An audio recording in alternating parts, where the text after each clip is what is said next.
Hey there. Are you looking to sell internationally with your e-commerce business? Regardless of whether you're selling on marketplaces in Amazon or eBay or somewhere else, and you're thinking about, I need to somehow figure out the currency part because it's in another currency other than where you're located. Um, I'm glad to have here with me to answer a lot of questions that relate to how to maximize and get the best rates on currencies.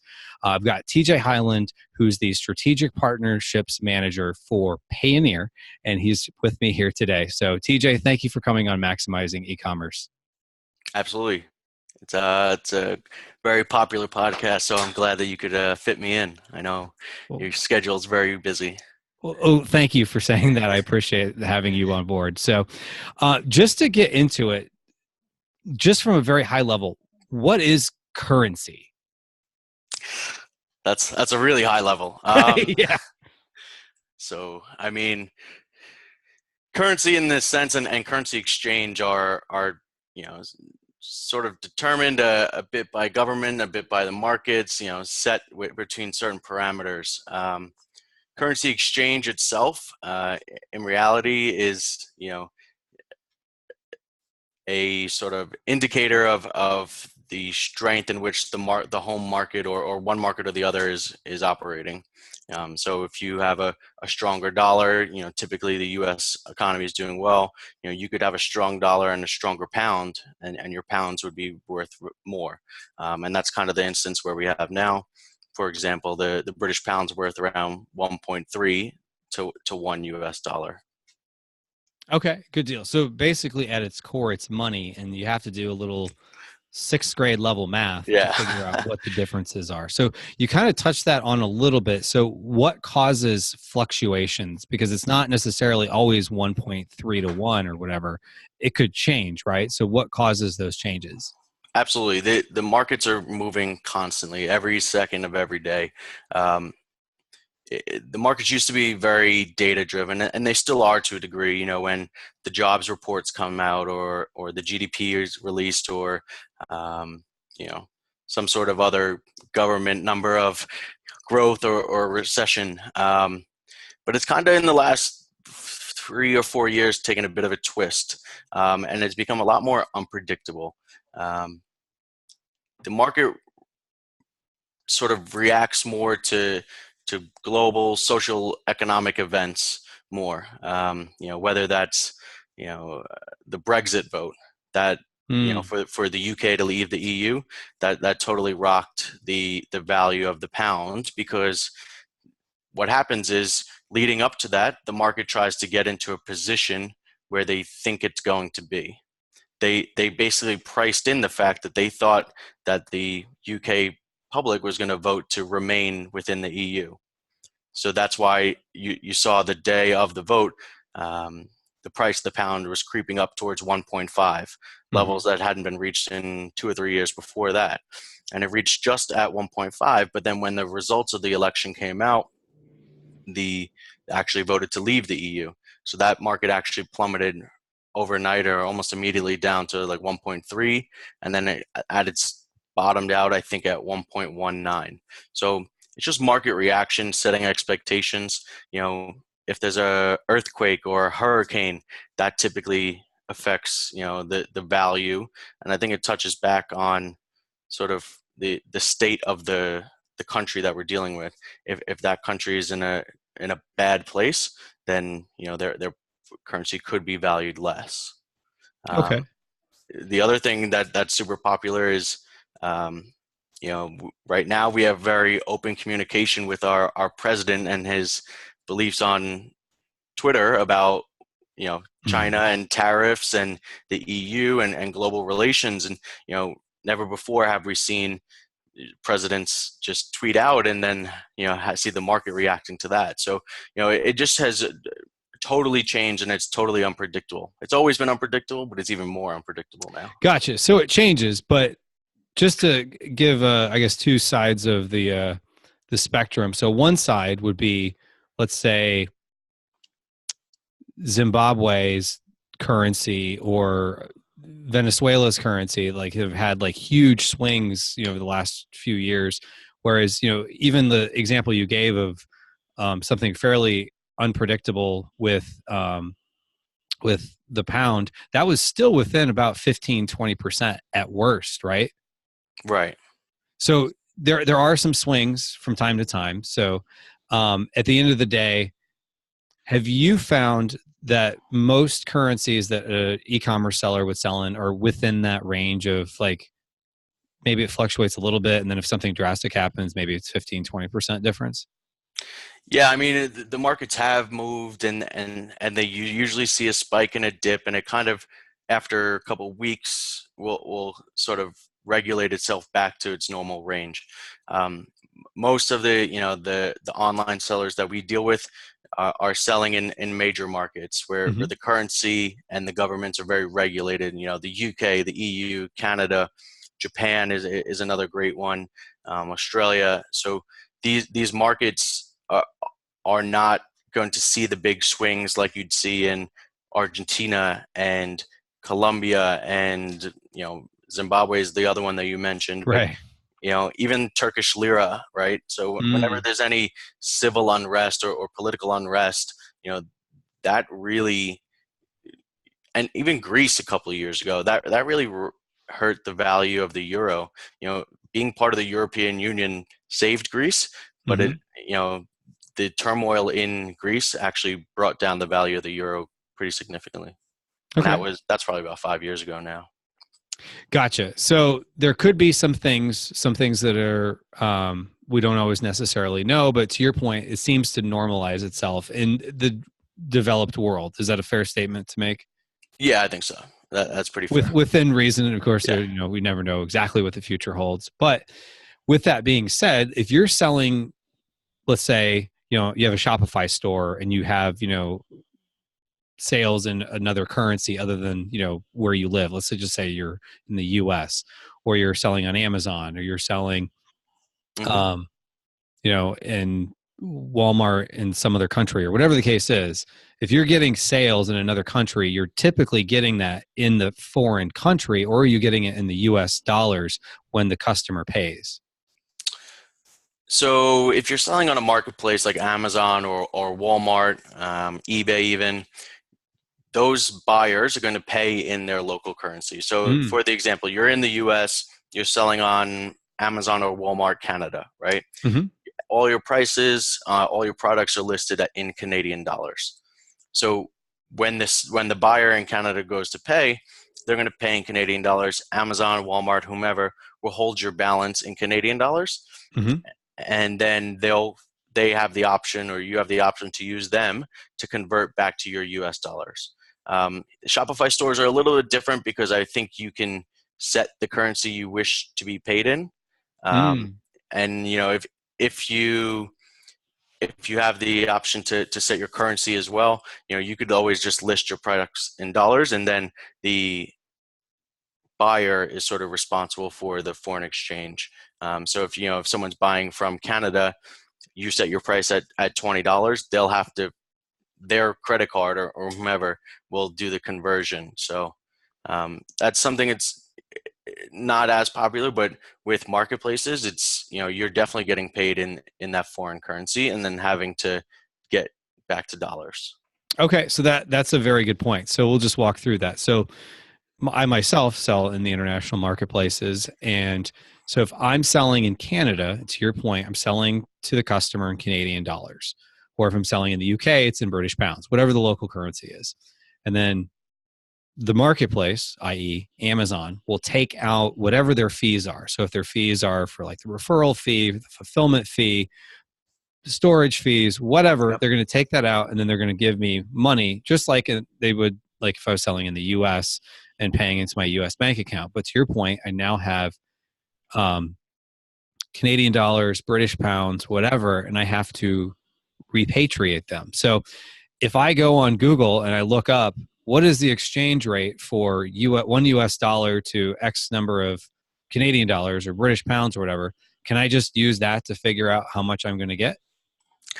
Unfortunately not. So what you see on Google is what we call the interbank rate. So that's the rate in which banks and large financial institutions are able to trade currency at. So when it comes to more of on a consumer level, you're going to have a percentage put in there to sort of cover costs. So in the case of you selling on Amazon UK, right? Hmm. Typically, Amazon or any other marketplace charges about 3.5 to 4.5% to convert your funds. So you might have £10,000 in Amazon UK, and you want to transfer it back. So the market, when you Google it, says that the rate is 1.3. So you think that you're going to get $13,000, Hmm.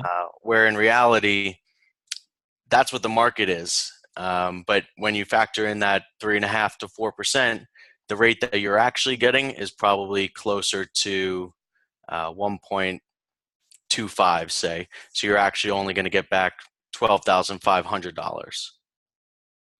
Gotcha. So I'm That makes losing a little bit of money in the exchange. Now, if I'm doing an exchange, whether it's, through um, a marketplace or my bank or whatever, are they giving me like an itemized fee, or is this included in the rate of what they actually exchange it at? Yeah, so unfortunately, the marketplaces don't usually tell you what their fee is. It takes a bit of research to figure it out. You'd have to go back to Google and see what the exchange rate is on that day, Hmm. figure out the amount of pounds you had, and then the amount of dollars you got paid to see what your rate is, and then look at the difference between the two. Gotcha. Okay, so baked into their rate. So it's not like if I'm used to looking at my statement for whomever marketplace, it usually says money coming in minus the cost they're taking out, and then that's what I get. So basically what you're saying is money coming in the local currency, costs in the local currency, then my disbursement, if they're putting it into my US bank account, they're just baking into their rate whatever their fee is. So it may not actually show it. It's just if I'm, getting basically 96% to use fairly easy math here, if they're Yeah. taking 4%, right? Yep. So is there a way to mitigate some of that? Absolutely, and that's kind of where we come into the picture. So Payoneer can help with all that. And the main way that we do that is we provide you with local receiving accounts. So for every region that you're selling, we can provide you a local receiving account to receive your sales from Amazon, from Walmart, from eBay in that same currency, so that the marketplace doesn't have to do the conversion. And Payoneer, an international payments company that specializes in this, is Hmm. able to handle the foreign exchange for you. So on the one side where the marketplace would charge 3.5 to 4%, as a payments company, we have less overhead, we have less cost to worry about, so we're actually able to offer a much better pricing to you as the seller. So we typically charge anywhere from 1 to 2%, but usually around 1.5%. So saving more than double of what Amazon or Walmart or eBay or any of those marketplaces would charge you. Gotcha. So basically, you're paying a little bit for the convenience of not going into a secondary account. So mechanically, instead of going into my US bank account, if it goes into a Payoneer account, how do I get that money? Right. So what we would do is just to touch on the regions that we support would probably be important as well. But so Hmm. that's the UK, all of the EU, so Germany, France, Italy, Spain in terms of Amazon and eBay, Canada, which is Newegg and Walmart Canada, Mm. Japan. We did support China until Amazon just pulled out there. We support Australia, Hmm. and we are, as Amazon is expanding, we're kind of churning with them and enabling more currencies. But how it works is we provide those individual receiving account details. Every seller has an individual account that they can provide to Amazon or eBay or whomever. So they'll enter those details into the marketplace, and then whenever they send out the funds, whenever they disperse the funds will go to your Payoneer account. From there, you have the ability, and this is where I think the real benefit of Payoneer is. So you have the ability to convert your funds back at better exchange rates. Great. But Payoneer also gives you the ability to pay any sort of taxes or VAT in local currency. So if we, and it might be a little bit of a tangent, but if we just circle back to that, if you just went from, say, British pounds back to US dollars via the marketplace, they're going to charge 3.5 to 4% on the conversion. The thing is, now you have to pay VAT or British sales tax in British pounds. Mm-hmm. So you'll have to go to your bank and set up an international bank wire, which typically costs about $45, depending on the bank, but it's usually around that.